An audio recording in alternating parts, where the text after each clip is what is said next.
Welcome to your Real Estate Update with Darren Ahearn. Each week, we break down housing trends, mortgage updates, buyer and seller strategies, and the local changes shaping Frederick County and beyond. No fluff, just smart insight to help you make better decisions with your home and your money.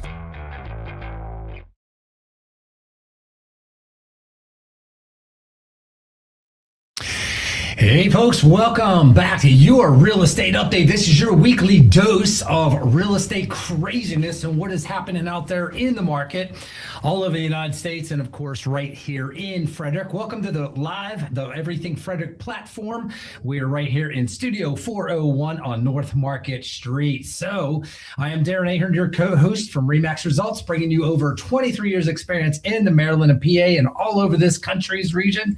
And I also tonight we're going to have a lot of fun. I have one of my good friends, another real estate agent. He's not a competitor. He's a friend of mine, Mr. David Pard. Well, Darren, thank you so much. It is quite an honor to be here this evening. Well, thank you for taking some time here on a Monday night when you could be out selling homes, man, helping buyers and sellers, and you're hanging with your brother here. Now, you know what? It's not every day you get a chance to hang out with the legends. So you take advantage of it when you can. There you go. I appreciate it. There goes another 20. Yeah, we want to thank everybody for tuning in. This is our 7th podcast premiere program that we are hosting now for you guys. And the whole entire purpose of this is to arm and danger you with, whether you're a buyer, seller, whether you're renting or an investor, to be able to help you out, to keep you up on the pulse of the latest and greatest information, tips and tricks, so that you can make the best decisions for your life. So David and I are not financial advisors. We are not attorneys. We do not practice law. We may feel like it half the time since we're dealing with legal contracts all the time, right? Absolutely. Yeah, but we're here to be able to help you guys out. So thank you guys for tuning in. Make sure you do the like, hit subscribe, do the button bell thing all there, and you'll be notified of every Monday night when we are on and other programs. You can always tune back in and re-see the programs and pass it on to family, friends, everybody, your cat, your dog, anybody that is thinking at all about real estate. We're here to be able to help and serve you. So we want to know what's on your mind. Make sure that you go ahead and put in your questions. If it's a question or so, put a QQQ so our producer can go ahead and see that immediately.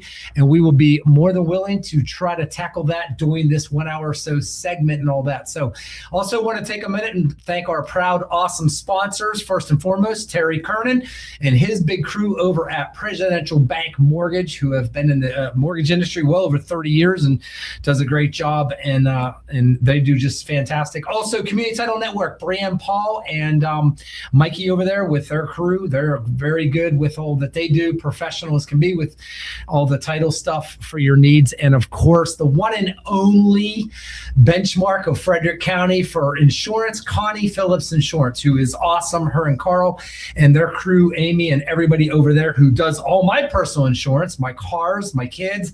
They insure every little thing I can try to insure in life and have done a great job. In fact, even recently switched me over to another company and saved me about $680 on my homeowner's insurance. So you got to love that. Thank you so much. So thank you guys again for tuning in. We're going to get right on into it right now. Dave, you are the man. How long have we known each other? Well, it seems like forever, Darren, but it's probably been close to 10 years, I would say. You know, we did a few deals back in the day. You bailed me out of a tight jam on one that fell through and brought me a buyer that made a big difference for us. And ever since then, we've kind of been joined at the hip. Yeah, man. Is that the one on Bassford Road out there? That's the one on Bassford Road. And you know, right now, I got that under contract. I know you probably didn't know that, but I got her under contract. And they just actually did home inspection today. So it all probably went really good. The people have updated a lot of stuff over there and everything. And so, yeah, we did that one together. And isn't it funny, the timing right now, the very time I'm selling that thing? Hey, why didn't you bring me a buyer for that place? What's up with you, man? I got you one. Why didn't you give me one? Well, you know, with all that's going on with these data centers, heck, my clients might want to move back from Adamstown. Who knows? So, you know, I'll have to reach out to them and say, hey, you want to buy your house back? That's right. If this thing falls through, I promise I'm going to let you know. So, all right, tell everybody about yourself. You've been in the business how long? What brokerage are you with? Tell us everything you want to tell us.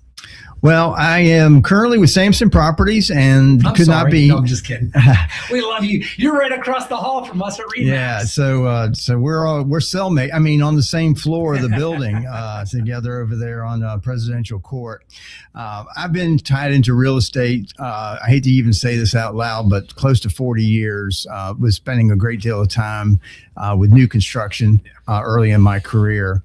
I've been doing the residential and commercial real estate now for about 15 years, and based in the Maryland, Pennsylvania area, and it's just been a ride. It's been a wonderful opportunity. Obviously, we've had some different little economic blips there that have come in and passed through our industry and left a ripple or two. But it's all about helping people and seeing dreams come true and being a part of that journey with our clients.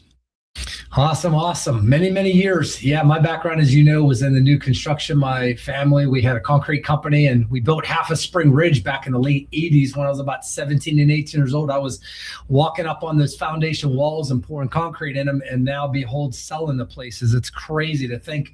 If you had told me back then, I would have never believed it. In fact, I would have never believed I was going to live in Frederick County if you told me then. I was over on Kent Island and Annapolis and lived in the Ocean City and that whole side of the world of Maryland. So that's cool. So you've had a little bit of time in this sport, huh?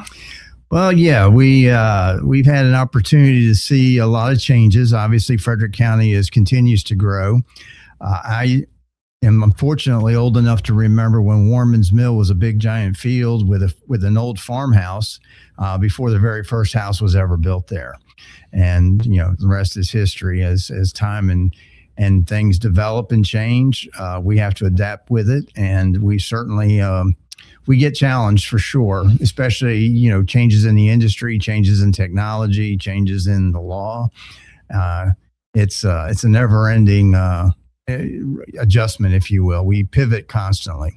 Yeah, it's crazy. Most people, and we talk about that on here a little bit, some of the ins and outs and complexities and nuances about real estate and things that just trying to keep up with it is really unbelievable. We live in a whole new dawn and era, and we're going to talk about that. All righty. What about hobbies and fun stuff? Tell us, you married, you have kids. What do you like to do for fun outside of real estate, since this is the fun side of the island? Oh, I enjoy a lot of things. Family is very important to me. Obviously married, got a son and a daughter, both in their late 20s, early 30s. Been in Frederick since the mid 80s, where I met my wife. Juanita and I have been married now for 38 years. So she's just short of sainthood for putting up with me, I think. Growing up with the kids, both my kids played ice hockey, and so I was very deeply involved in those. The sport, the community, and helped with the high school hockey league. Awesome. And developing a lot of those things. And now I watch them, flourish under new leadership and younger leadership, and it just kind of get a chance to reflect on some of the stuff that you did. And sadly, a lot of the players that I coached are now coaching their own kids. so there's, trying to remind yourself that you're not aging, but everyone else is.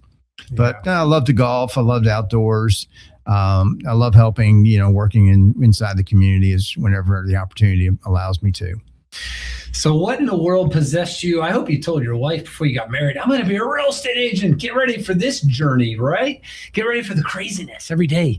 But what was it that really sparked you, and how, because nobody goes to college and gets a 4-year degree in real estate, but what got you into this? Well, actually, 2008. I mean, that's kind of what got me into it.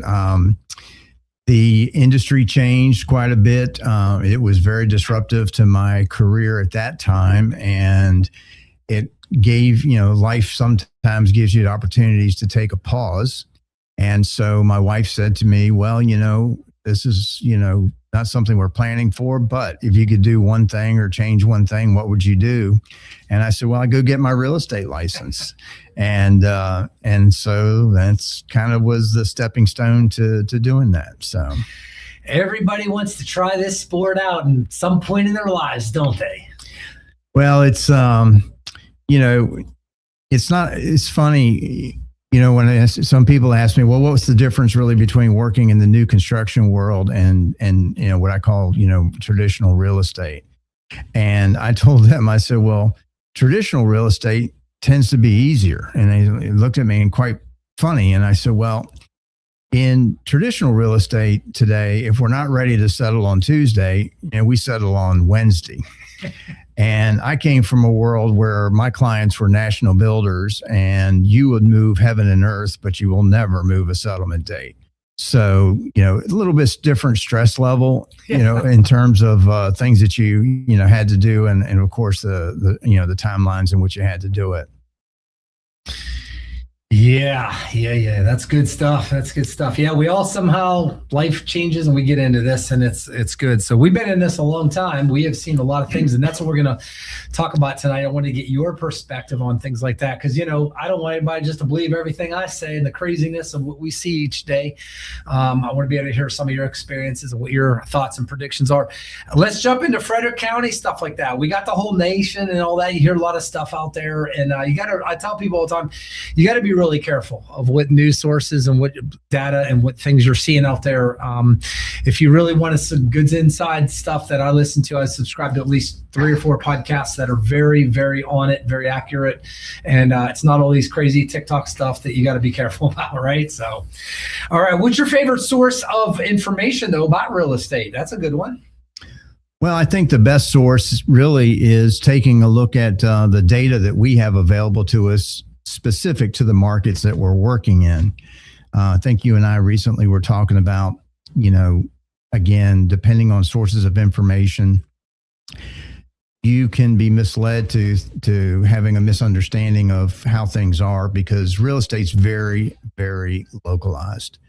And even within Frederick County, we can see different activity in different parts of the county where, we may not see as much activity in one part, where a different section of the same county could be having much more activity. And so when you start generalizing things and you start looking at it on a national level, people that are working with you and I here in these local jurisdictions that we cover, really the statistical data from somewhere in the Northeast or somewhere in the Midwest doesn't really impact, what they're doing. It just, in some cases, clouds, some of their decision making with misinformation or information that's not really pertinent to this market. Yeah, no doubt. All right, we're going to dive right into it. You got it there. We got Frederick County numbers. We got the numbers. This is the good stuff. This is what people want to know about. They want to know, how in the world do you track and tell us what the heck is going on in our market area right now and stuff. So number one, we have 709 active homes for sale today, right now. Last week, there was 689. The crazy thing, Dave, is in the last 3 to 4 weeks, it's like topped off. It's been really flat. Normally, we've seen it continually to grow, but we've been kind of predicting, and even on my Your Frederick Real Estate program that I have on Saturday mornings on the update, we've been trying, Terry and I, to figure out when's the crest, when is the time of the year, what number do we predict that we're going to top off at inventory before we start going on the backside when sellers say, hey, I'm either going to delist my home, I'm part of the rage delistings, I didn't get the price I want, I didn't get the buyer I want, I didn't get $1 million, or we're going to have those that say, you know what, I'm going to wait, or life changes or something like that. Last week it was at 689, but last year 542 homes were for sale on this day. So no doubt we've been on that trend where we're up about 20% inventory year over year. Sounds like a big number, but the bottom line is not at all, because the craziest thing is values are still going up. We are nearly 3% in the plus so far this year in Frederick County, whereas almost half the country has been in a consistent decline, some places from the top, June of 2022. So we haven't had that. We've had our valleys, we've had our peaks and ups and downs. We've had a few quarters where we've seen a little bit of loss, but then we've seen some gain. But at the end of the day, this is a little bit better than last year. But the craziest thing is this, even though everything feels flat or down a little bit as far as demand and all that, but what are your thoughts about the numbers as far as 709 and last year at 542?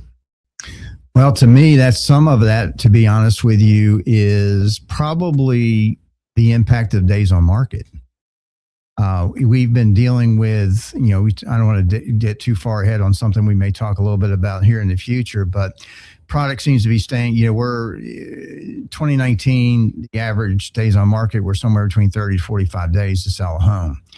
And somewhere along the line between 2020 and say 2024, that little timeline there kind of sort of skewed a lot of information. And as we got into 2025, what we found was, and this information came from Lawrence Yoon, who is the lead economist for National Association of Realtors, yep, is that 2025 statistical data pretty much mirrored what we saw in 2019, which was considered more normal conditions or a normal market, obviously not knowing that the epidemic or COVID was coming, shortly thereafter.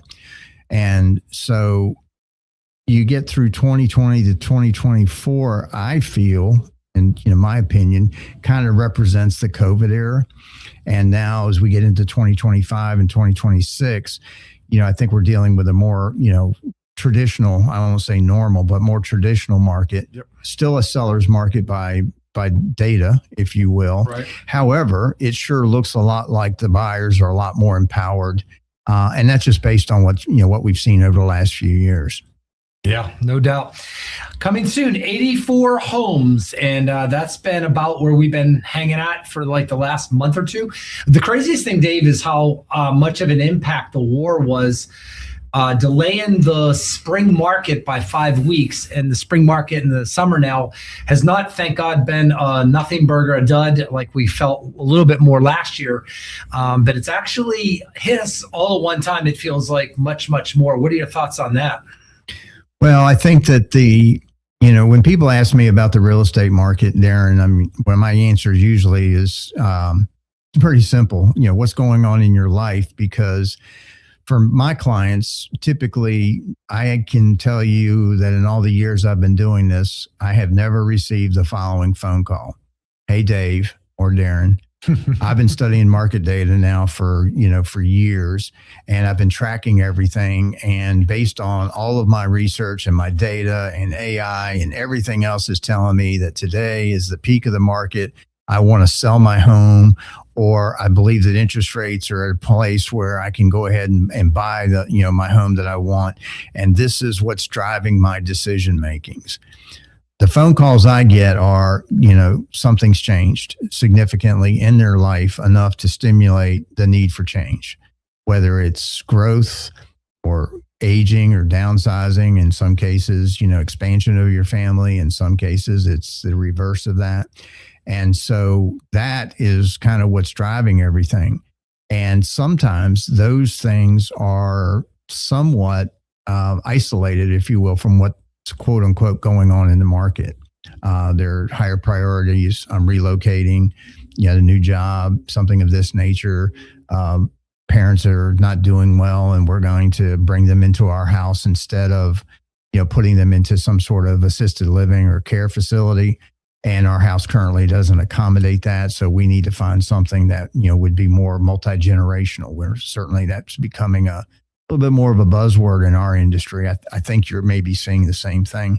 Yeah, definitely. We call them the big D's: divorce, death, debt, all the bad stuff that wrecks lives, and it's tough. That's really been about 80%. But you know what? The really good thing, Dave, is that even more recently, in the last 3 to 6 months, I've had a lot more clients that are saying, "Hey, we realize things aren't, interest rates aren't going back to 3%. We're not waiting for this one. We need a bigger home now. We have a baby coming, or we're downsizing or something." So we're starting to see people make changes in life that aren't driven by such negativity in their lives going on. And so it's working itself out. That's the bottom line that I think that we're starting to see now. Well, I think the other part of it is that, the transition, with the interest rates went from, during COVID were quite low. And, there were some articles written about the fact that those interest rates were kind of like the poison pill into the real estate market, because at one point, I think we had 77% of all homeowners were at or below 5% on a mortgage. Oh, yeah. And so their desire to jump into, a market because we creeped up to, somewhere over 7, heading towards 8. Yep. And for folks like you and me that have, been through around the sun a few times, these interest rates are typically more close to the, what I consider the 50-year average, if you will. Yeah. And that, again, going back to, the COVID era, those were kind of unrealistic, but it created an expectation that that was normal, and that the news and the media and sometimes, kind of presented it as this was abnormal, when really it was just a return to normalcy. Right. And now that if you stop and look at it, and I know you track it like I do, the rates have been fairly stable in the 6s. Yep. Pretty much from the beginning of the year till now. We creeped down into the 5s for a very short time period, and now we're back up. It's not up near 7. It's still in the 6s. And all indicators are from, the people that are smarter than me, at least, seem to think that we're about where, where it's likely to stay all year. Again, we joke in times, but everyone gets caught up on what the Fed's doing, with the Fed's money policy, et cetera. And again, for any of those listening, just as your gentle PSA reminder, the Fed activity has nothing to do with mortgage rates. It has everything to do with short-term rates, what banks borrow from banks. It impacts your credit card rate, it impacts your car loan, interest rate, but it does not have any impact. Bonds, on the other hand, do impact directly to your mortgage rate, and those have been tied a little bit to the war. So, and we've seen a little bit of activity back and forth on some of that, but for all in all, it's been a fairly stable year. It has been. And that's what I've been preaching, is that, man, this is actually nice. This is good. There's nothing crazy going on. There may be in the world events and other things like that, but as far as the real estate market where we're at, this is actually really healthy. The frozen market, we're thawing out quite a bit, and it's starting to get better and better. And now, as you know, we just had legislation passed through in our country with new changes that are going to be coming up into next year. I've already had clients ask me about it with different changes that are going to be good. So we're not going to take our time to hit all those and talk about those now. We're going to get back into some of the data points and things like that. That's really good. So resale homes, Dave, 331 average time, 42 days on the market of those. And the craziest thing is the average resale single family homes right now, 726,000. Condos and townhouses, 250 of them for sale, 38 days in the market, 437 is the average and median price pretty much right now. New construction, 100 up your alley, 128 brand new homes are for sale out there, 87 single family homes. This is the craziest thing. The average brand new build, 801. Not surprising. People need to understand how that, that business is kind of unique. First of all, it all starts with land acquisition cost. And that drives everything. When you look at the lending world, the lending will only loan 75% of the total value of the net product. So if land represents 25%, and you pay a pretty good penny for the land, you're already set. The housing, the house value, if you will, and then that ties directly into what the builder wants to build, because it's all really about square footage for them. I guess the latest buzzword is affordable housing. Yeah.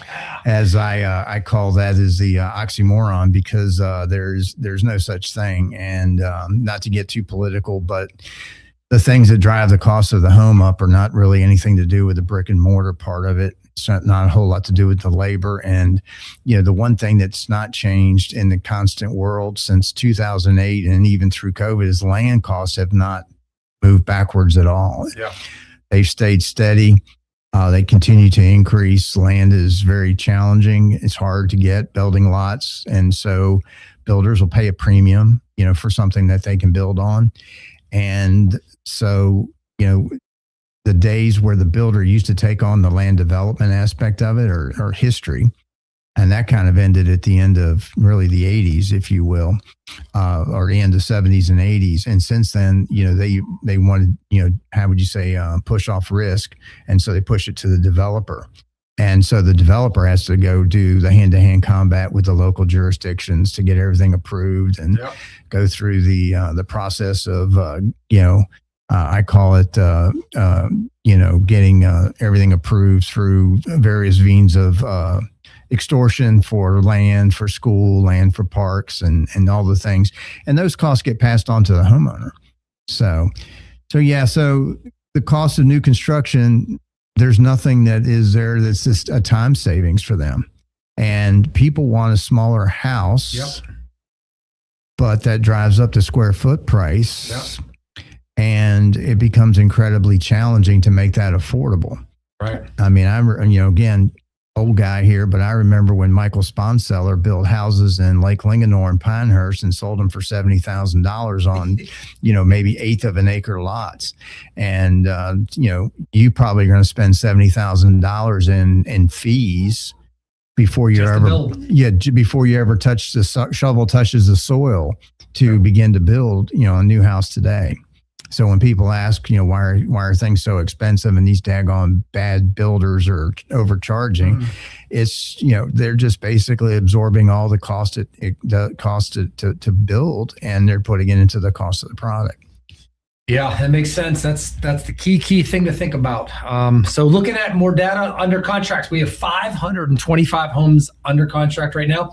Sold, let's talk about that. Last 30 days, 354. That came up just a tiny bit, but in general, we got a lot on the way. It seems like still 324 resale homes at average price $537. And the big one with new builds, this is what's amazing. 30 in the last 30 days. So in Frederick County, it was down a little bit and then it was up higher a little bit, but the average is this, 30. So we see one brand new house settle every single day, pretty much in Frederick County. So 365 to 400 brand new homes is what settles for brand new. And then outside of that, we have about 2,500 to 3,000 homes in Frederick County that settle per year. So put that in a little bit of perspective here. This is the craziest part of it. A single family home in Frederick County now, the average price, brand new build, this doesn't take into account of just communities, but also those that are on 5-acre lots and bigger homes like that. But $956, 18, that's the price. We're going to be at $1 million before you know. We're in Montgomery County already. Townhouses, 18 of them this last month at 538. That broke a high. The last record was 529. So we are, like you said, we are starting to see these numbers continue to climb up, even if it's only 2 or 3%, which is the average per year. List to sold price ratio, this is what gets me, 99%. But there's another number, Dave, I wanted to bring to your attention that I wanted to get your input on. 47%. This is the market. We're going to talk about prices and missing it and expectations and all these things after we do a commercial break. But before we hit a commercial break, 40% of all sellers have reduced their price within the last being on the market 30 days or more. That is insane because that number was like 2% during COVID. It was as high as over 50%, but it's still a little bit elevated. Why in the world is this number so high? Well, I think, again, going back to 20 through 24, people saw rapid appreciation values. And in some cases, things that didn't make a lot of sense just because of the desperation that some of the buyers had during a time when there was very, very limited inventory. Now we have, much more inventory. So one of the biggest challenges that I've seen as we go through into this market, and certainly not my observation, but others as well. We have expectations of the seller who thinks that we're still in the COVID era and that prices are still going up by the hour. And then you have buyers who don't see it quite that way. And they immediately, no matter where your price is at, automatically assume that you're overpriced. And what happens is, because again, going back to COVID era, if you went through the weekend and didn't sell your home, chances are the seller wanted to fire you for being a terrible agent. And so now, people are beginning to wonder why my house hasn't sold in 30 days.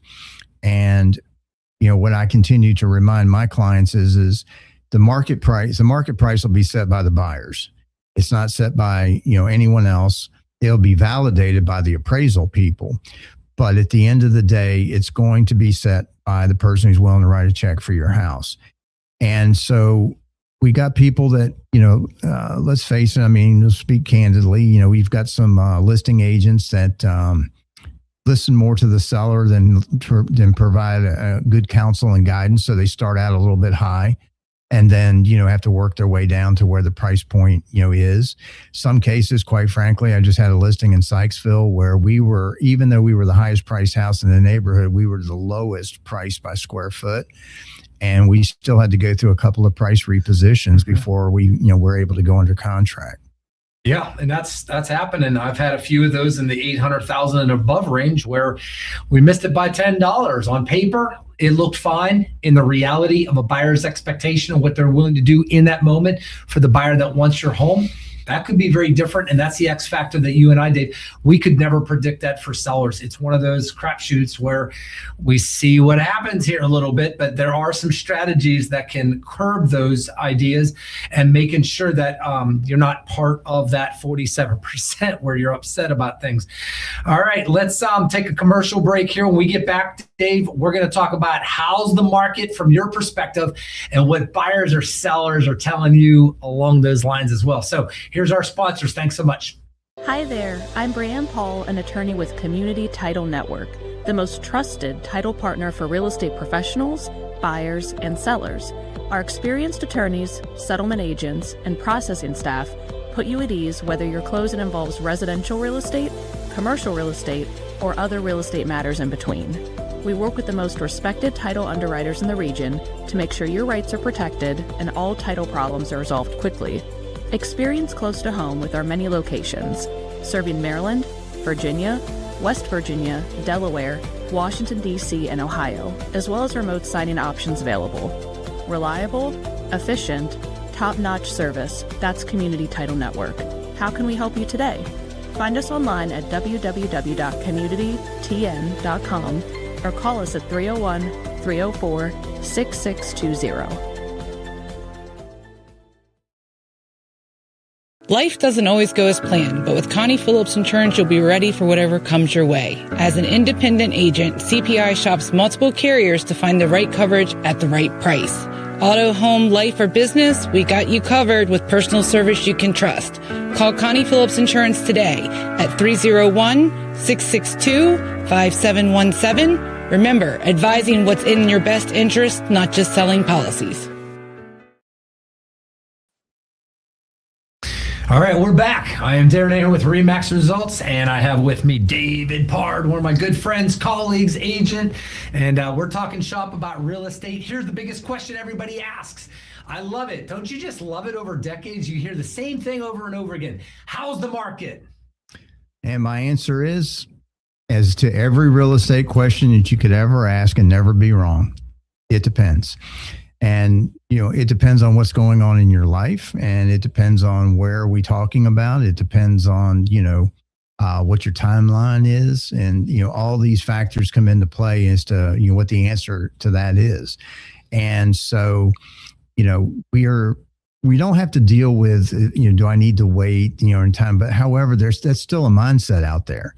And right now with what I call the pivot in the market where we're, given a lot more rights back to the buyers than what we've seen in years past when, again, back to COVID era, their buyers pretty much forfeited most of, what they were entitled to have as a, means of, inspecting a home and things of that nature. We're seeing inspections, we're seeing home sale contingencies, we're seeing a lot of things that, were not necessarily normal, but were not abnormal. And now they're back into play. So what's going on in the market, really, I tell people is, people are moving, people are buying and selling homes. Interest rates are pretty stable. And, what's your situation? What's your need? And then we figure out what the best strategy is to move forward for them. Again, where it's at, well, I find it very interesting, and I don't know what your take is on this, but I'm running into a number of clients who are looking at condos, and condos is like an entirely different market in Frederick County. Oh yeah. It's like a different planet. It doesn't really trade as sort of like what it does with townhouses and single families. And again, typically from what I've seen in many other markets, condos can be attractive to some of the younger clientele coming into the home ownership market. But here in Frederick, tends to be more on the other end of the downsizing, someone on the senior end of the timeline, looking for single floor living, in some cases elevator, and things, like that. So, that market's a little bit different and certainly operates on its own timeline. Single family townhouses, it really, again, timing's everything. I've got a number of listings on the market. For one reason or another, we missed the proverbial spring market by about 30 days. And I think it's had some impact on our ability to get under contract, but we're beginning. Since the 4th of July weekend, I've noticed that showings are really starting to pick up again. Oh, yes. Yeah, that's the craziest thing. And people would say, well, did interest rates come down and do that? No, it's been flat. Well, have prices come down that's done that? No, values are actually going up. It's only costing more money for housing right now. And so it's kind of like the tale of two cities, the tale of two transactions. And so when people ask me as well, how's the market? That's been my thing, is I know what they're thinking. Whether you're a seller or a buyer, they want to know two things. Is it good or is it bad? Or is it neutral? Maybe a third, right? And like you said, it all depends on your life. Let's first talk about, the seller side of it. So I say to sellers, it's whatever, or buyers, it's whatever you want it to be. The market is going to be determined by what your expectations and how you want to navigate through this. Now, my job is to give you the options and explain to you the trend of the market as far as your specific home, what's selling. And of course, they are thinking, well, it must be great. My Zillow's estimate says it's $1 million. Well, Zillow's not buying your house. Neither is Remax, neither is Homes.com, neither is anybody else, like you said earlier. And so I tell sellers, look, if the market can be great or bad for you as a seller, and they're like, they look at you, and I say, hey, look, if you, the number one thing is you got to price your house right. If you miss this by $10, you are going to be so upset.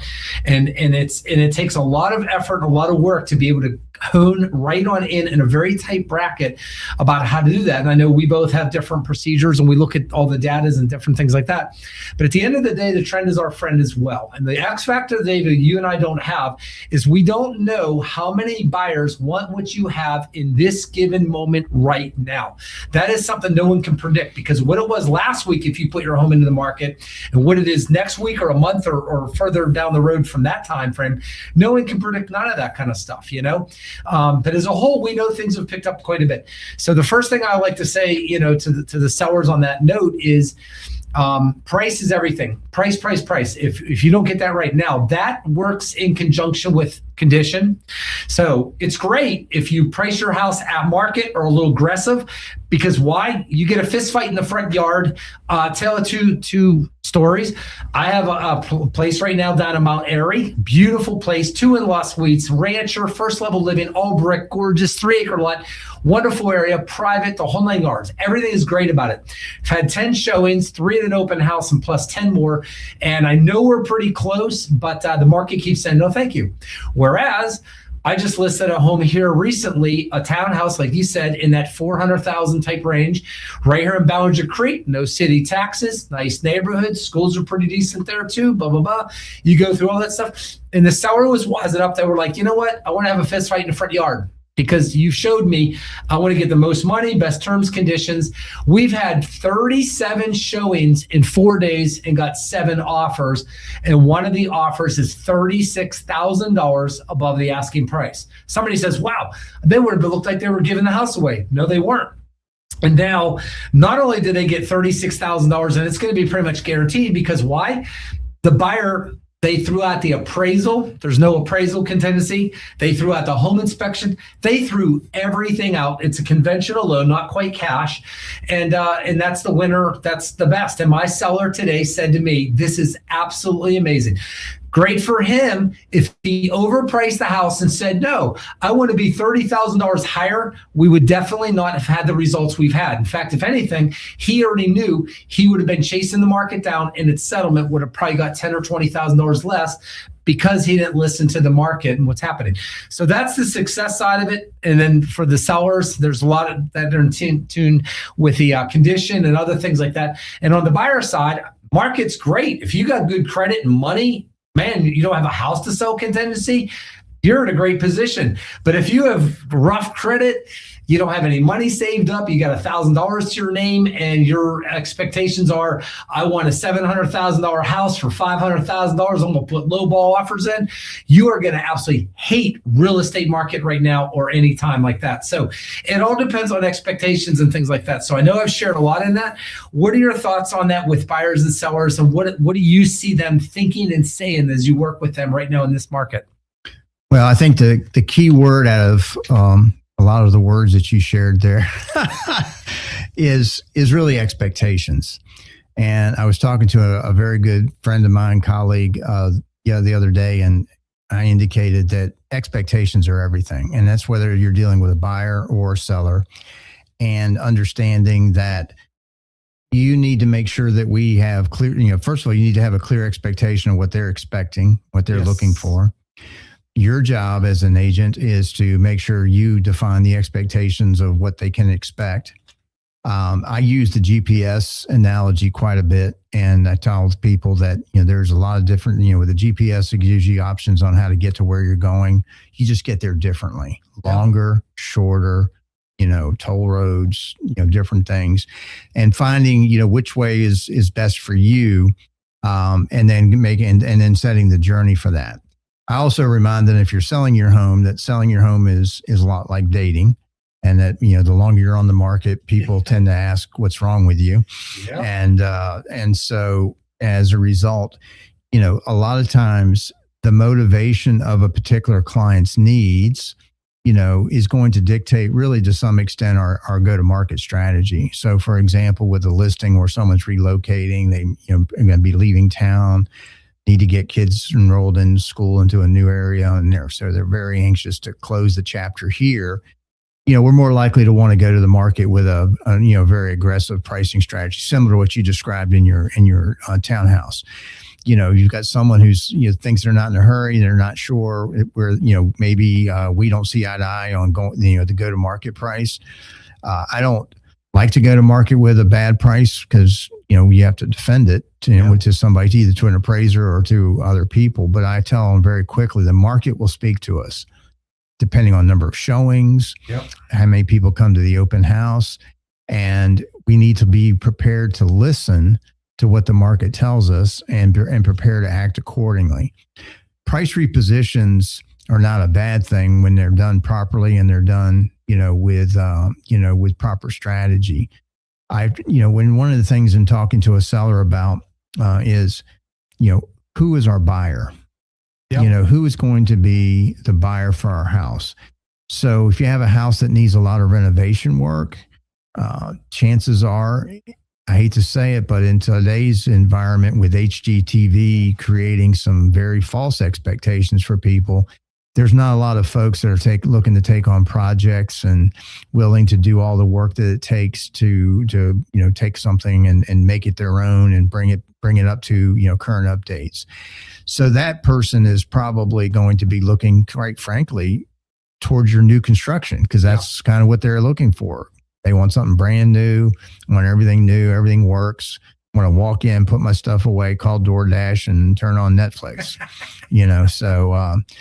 And that's okay. That's a client. I mean, I had a young couple, showed them a bunch of different stuff downtown that was renovated. It was gorgeous. The wife wanted to be closer to the downtown, and the husband wanted something newer that hadn't been quote unquote used, if you will. And of course, eventually they ended up buying new construction, out in the western part of Frederick City. So expectations are everything, because when they're out of alignment, you can be out of alignment with your client. You can be, it's a very stressful, adventure or journey, if you will, in trying to either buy or sell real estate. And you're dealing with a lot of emotions, and anxiety is very, very high, and everyone handles that a little bit differently. And so trying to be the calmest person in the room even when it gets a little bit stormy, can be challenging. So, again, being able to gain their trust, if you will, by giving good counsel, I think, helps with that. Buyers, on the other hand, I hate to say it, but today one of the biggest problems I see with buyers is indecision. I mean, I had a client, someone showed one of my listings. Sadly, I had to chase down some feedback, got them on the phone, and they told me, oh, they loved it. It's great. It checked, pretty much all their boxes, but it's the first house they looked at. And I said, well, so if it checks all their boxes, they're just one of the lucky ones. Most everyone, sometimes it takes 20 houses to find that one. Right. So I said, hey, did you share with them that, this is not as unusual. It's not, very usual to find a house that checks all your boxes. But if it does, why are we still looking?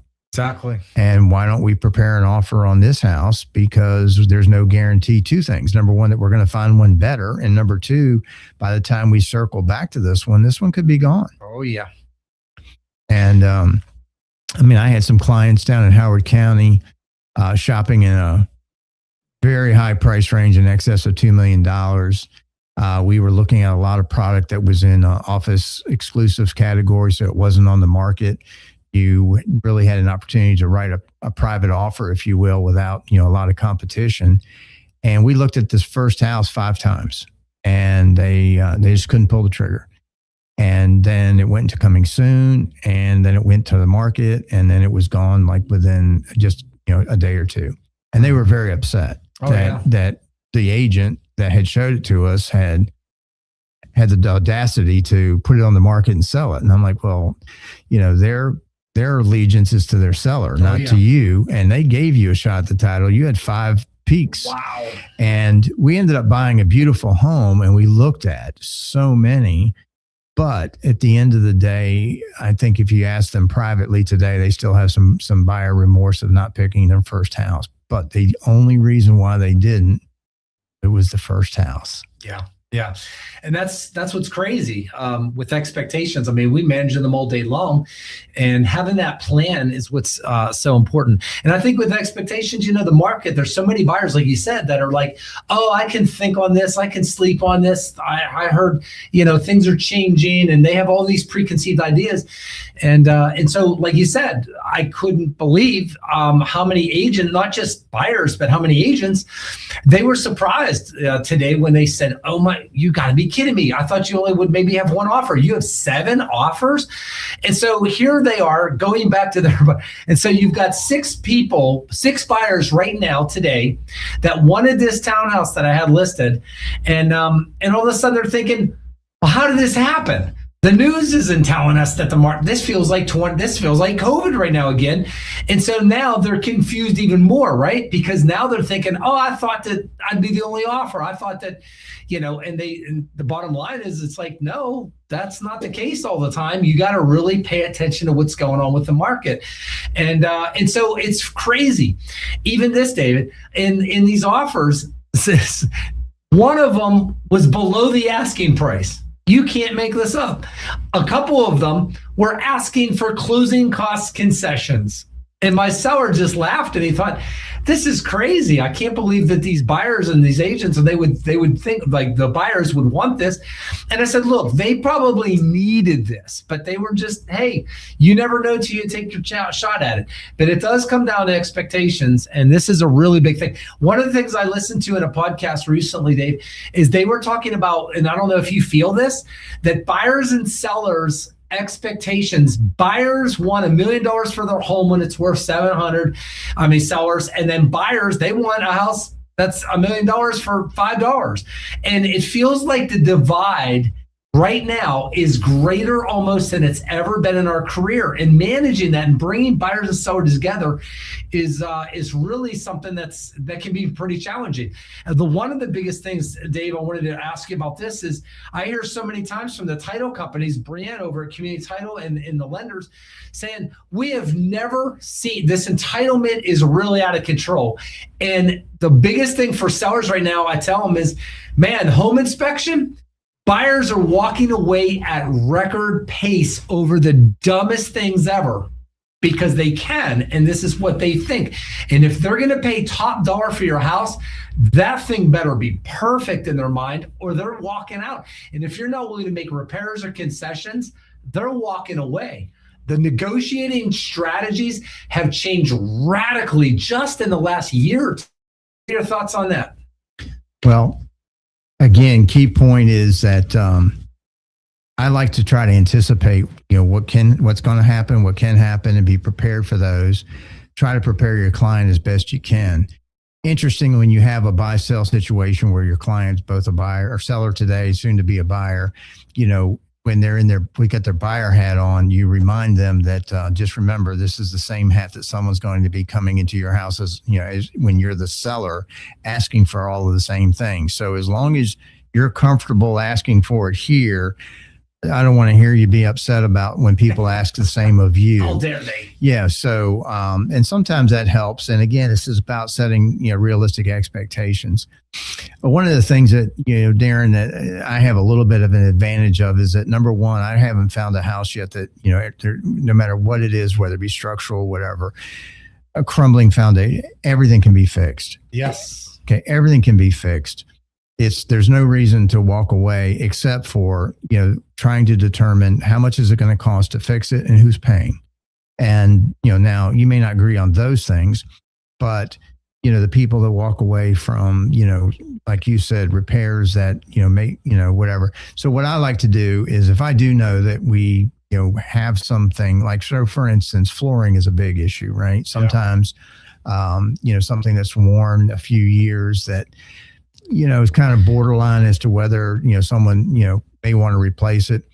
What, to me, what I have found is that, buyers take a $5,000 repair, and in their minds, it's $25,000, and they beat you up, and they beat you up for $25,000 in your price or some sort of concession. So what I do to circumvent that is I just go out and get quotes for the things that I anticipate. And, we don't necessarily publish them, but if they come back and say, hey, we have some concerns with the flooring. Oh, awesome.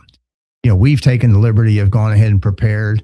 And when we do it, we don't do the low end, and we certainly don't do the top end, but we'll try to pick something that's fair and middle, average, if you will. LVP type products come to mind a lot. And so, I can say, hey, look, this company here would be willing to provide you, flooring at this quality for this price. And we're happy to discuss this number, not, your number, because, this is what it's going to cost if the flooring and truly is an issue. And you can work your way. The other thing I deal with my clients is, and this could open up another 1 hour session on, not picking on an industry, but as home inspectors can play a big role in how bumpy or smooth a transaction can be. But the thing is I just remind them is that we look at every single item on a home inspection report individually and not the collective group of all of them. We'll break them down. If there's electrical issues, let's look at this. Okay, let's get an electrician in. These seem to be, fair requests. Let's get those fixed. Plumbing, same way. HVAC, we break down the trades. And I tell them, I say, look, you don't have to fix them for this person, but we got to tell the next person that these problems exist. Yeah. And there's a good chance they're going to want you to fix them too. Right. It's not going to go away. You can run, but you can't hide, and so, kicking the can down the road is a great strategy, but it's very flawed, if you will. And so far, my clients have very fair expectations. When they can't afford to do it, then we start looking at settlement, seller concessions and doing things at settlement so that, it may come out of their proceeds as opposed to upfront pocket cost. And that's, again, setting expectations, saying, hey, look, I'm not saying that you need to replace your carpet, but this could come up as an issue. Just want you to prepare. And so I think we should get a quote to replace it just to have. Yeah. And, so that when it does, and if it does raises itself as a concern, that, we can tackle it at a fair and reasonable, and we're in control, if you will, of the number, as opposed to, defensive mode of trying to negotiate down from a, $5,000 repair from a $25,000 request. I think one of the biggest things I have found with the expectations right now, especially home inspections, is I've tried to explain to buyers that a home inspection is for you to learn about the house, how it works. And we're looking for problems, safety issues, number one, big stuff that would scream, run, don't buy this. This is going to be a money pit. This is going to be really bad. But 9 out of 10 times that's not the case. But I'm so amazed how many times that, buyers really think the home inspection is designed to be able to have me to negotiate and bring a house up to a brand new conditional status. We expect the seller to do every little thing we want. For instance, things that are good working order condition, HVAC system. Yeah, it's 12 years old. Oh, it's going to break any minute. I want a brand new one.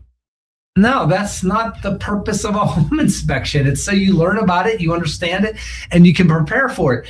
But that's the thing that amazes me of how many buyers expect, I want the seller to bring it to brand new status, but I'm only going to pay $500,000 for it. And I'm like, no, if you want a brand new house, let's go buy a brand new house. I just did the numbers. They're $800,000. Let's go spend $300,000 more for the expectation of what you want.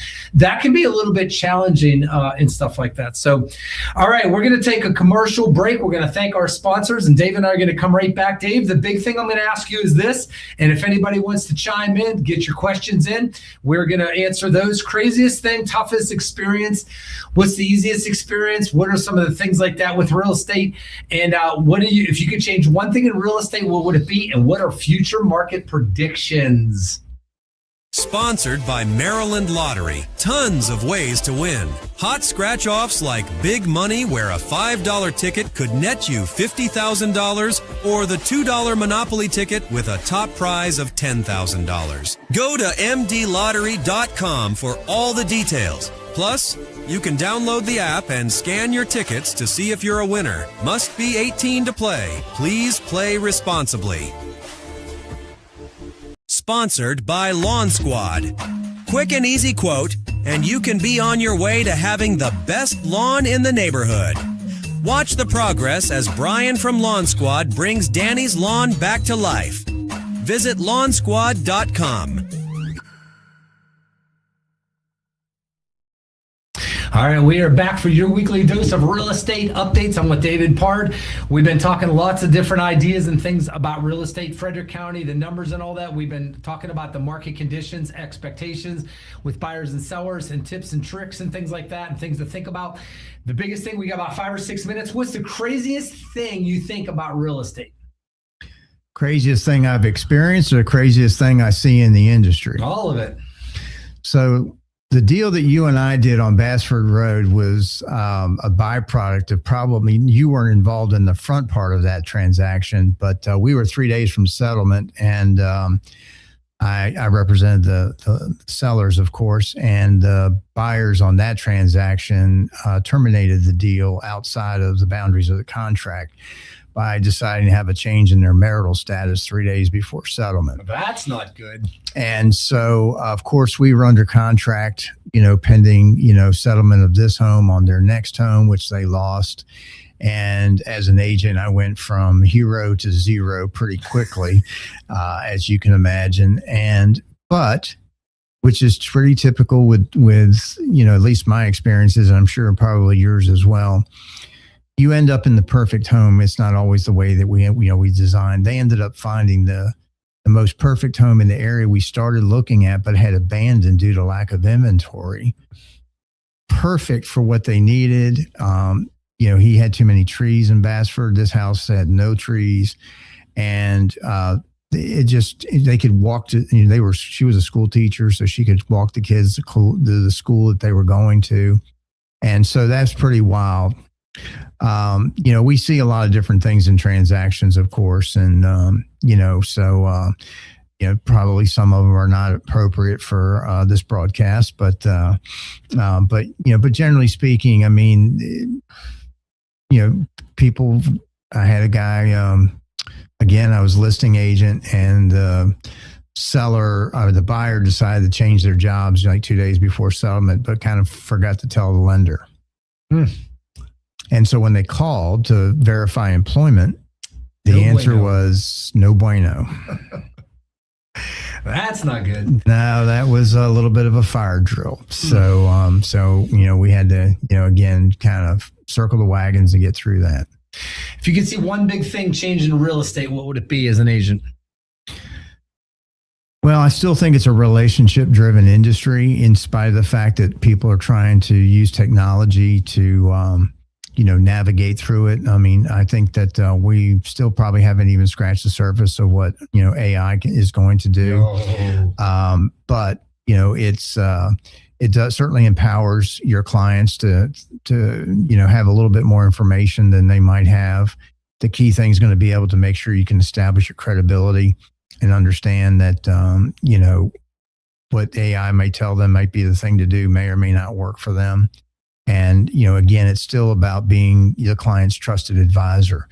I don't see that changing in my remaining part of my career. I could be wrong, but I do believe this is a relationship-driven business, and this is all about building relationships that last, beyond the sale of a home. Yeah, and I think that's the biggest thing in our industry is I think I love the fact that Maryland came out with all the steps and all the things in great detail of what we do as agents. Whether it's a buyer or seller, they don't realize there's 50 hours at least wrapped up in this or more, lots of money that we spend. It's an incredible amount. This is one of the most expensive sandboxes you can ever play in. And there's a lot of hats we have to wear. There's a lot we have to know with ethics and legal stuff and contracts and all that. And I think that one of the biggest things is understanding, how much work it really does take and the complexities that have grown with each and every transaction. I mean, this has just gotten to be daunting to where I have heard agents, and I don't know if you've thought this isn't even fun anymore. This is absolutely out of control. It's not worth the money. The average real estate agent makes $57,000 a year. You know that? Well, I did know that, but here's the other part of it. What people don't understand is that, unless we land the plane, we don't get paid. Exactly. So it doesn't matter, how much time we vest or how much money we've got vested. At the end of the day, the payday doesn't happen until we successfully complete, the journey. And so sometimes those journeys end up empty. Yep. Where do you think future predictions? Where do you think real estate's going for the rest of this year into 2027? I don't think that there's going to be a whole lot of change. The things that, tend to be a little bit disruptive, I think, are somewhat stable. I mean, world events, no one has any control over those. In this case, we do have some midterm elections coming up towards the latter part of the year.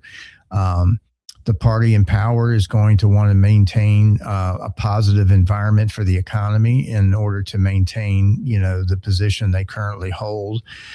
Whether they can accomplish that or not is to be seen. On the other hand, I don't see anything. I mean, there's nothing that's going to be like a real industry disruptor. I think the overall optimism of the economy and the people is that it's moving in a positive direction, and as long as they can get through the day-to-day challenges. I'd love to see beef come down a little bit myself. Yes. Gas could still come down a little bit, but we are actually below pre-war prices today. Yeah. So not a lot of being said about that, but that's kind of where we are. But I think that the real estate thing is that we do have some people getting older, and they're going to, again, going back and looking at the average age of the seller is in the 60s. Yep. And so you're seeing that person downsize, for one reason or another. And so, the first-time home buyer average age is up to almost 40. Yep. So, and back to the multi-generational conversation we had where it takes the money from the boomer, in conjunction with, some of the, secondary, the needs of the care that can be provided by, the younger groups to be able to live, and if they can find a way to culturally live under the same roof. Some cultures, it's pretty normal for that. Right. Some cultures, not so much. And so those challenges will work themselves out. Yeah. I think it's going to be fantastic, amazing. It's already great. There's no big Thank God, nothing crashing. We're not experiencing like we did 2008, 9, and 10. Some people would claim that all it takes is one domino that could possibly happen within the economy and all that stuff like that. But the bottom line is people don't want to live in their car, homeless under the bridge, and with, Aunt Sally or this, that, or whatever. The American dream is still alive. People want to have their own place, and it is awesome. So, hey, thank you guys so much for turning into your weekly dose of real estate here on Everything Frederick Live. We want to thank you guys for tuning in. Make sure you, again, like, subscribe, send us to others.